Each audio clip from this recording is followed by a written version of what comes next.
Welcome to today's session. In this session, we are going to learn about the introduction and concepts of insolvency and bankruptcy. First, meaning of insolvency and bankruptcy. The Insolvency and Bankruptcy Code 2016 was introduced in the Lok Sabha by Finance Minister Shri Arun Jaitley in December 2015. The code aims to fulfill clear goals in terms of rehabilitation and compliance, and to this end, it will be a valuable tool for creditors and investors. The code has gained significant traction within a year of its enactment. It will be of particular interest to foreign creditors and investors looking for investment opportunity in India. This code in particular, if followed to the letter and spirit, will provide a significant boost to the Indian economy, especially in terms of timely resolution and recovery certainty. As a result, the code has played a significant role in the Indian industry since its inception. It has a major effect on businesses, banks, and real estate, as well as on young entrepreneurs. Now, in this, we will look at why the code is needed and how it affects the current economy. The term insolvency refers to a situation in which a defaulter is unable to repay a borrower for a loan.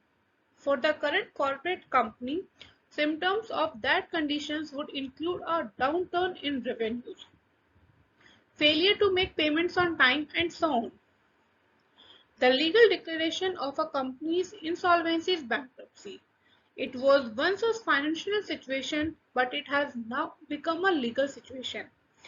This new code follows a chronological process of insolvency with failure resulting in bankruptcy. The preamble to the Insolvency and Bankruptcy Code 2016 provides a fair indication of the goal that the code aims to achieve: to increase the value of benefits, to promote business endeavor, to promote credit openness, and to improve the premiums of a large number of partners.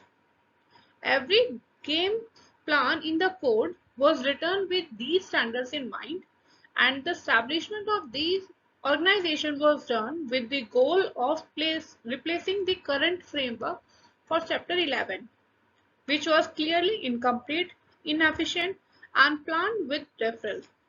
Banks can develop schemes so that borrowers can meet their funding requirements.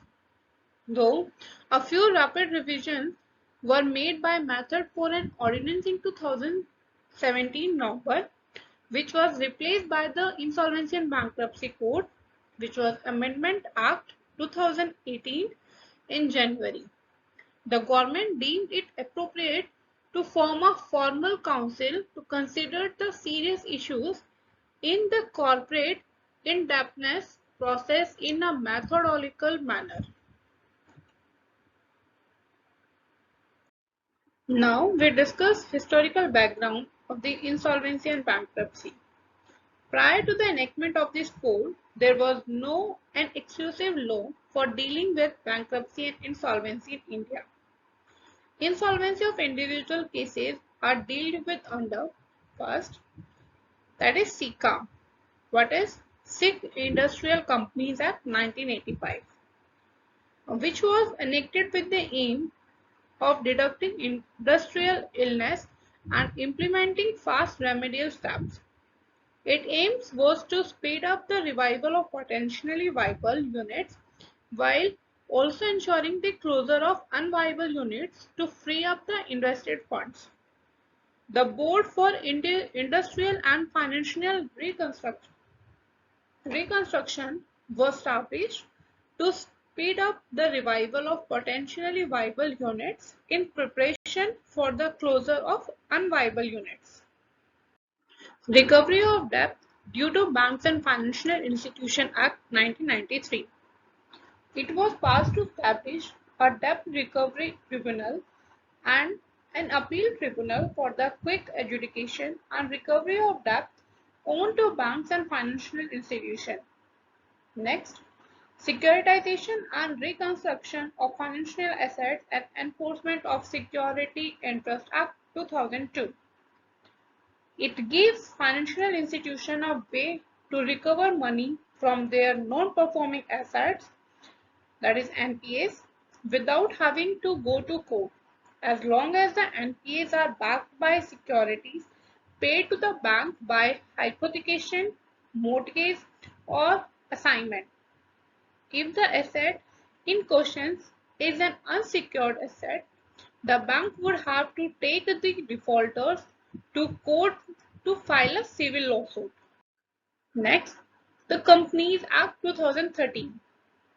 It offers detailed guidelines for company insolvency, including company revival and reconstruction under Chapter 19 of the Companies Act 2013 and company liquidation under Chapter 20 of the Companies Act 2013, which in India developed thorough requirement for audit committees, auditor independence, and disclosure practices in order to ensure information integrity and prevent managers from exploiting the financial reporting process for personal benefit. When a corporation is unable to pay its obligations to its creditor, the law provides for the liquidation of the companies as well as the winding up of the companies by the NCLT, that is National Company Law Tribunal. Now we discuss about the objectives of the Insolvency and Bankruptcy Code 2016. These are to consolidate and amend the law relating to reorganization and insolvency resolution of corporate person, partnership firms, and individuals. To fix time periods for execution of the loan in a time-bound settlement of insolvency, that is 180 days. To maximize the value of asset of interested person, to promote entrepreneurship, to increase the availability of credit, to balance all stakeholders' interest, including alteration, balance to be done in the order of priority of payment of government dues, to establish an Insolvency and Bankruptcy Board of India as a regulatory body for insolvency and bankruptcy law, to establish higher level of debt financing across a wide variety of debt instruments, to provide painless revival mechanisms for entities, to deal with cross-border insolvency, to resolve India's bad debt program by creating a database for creditors. Thank you.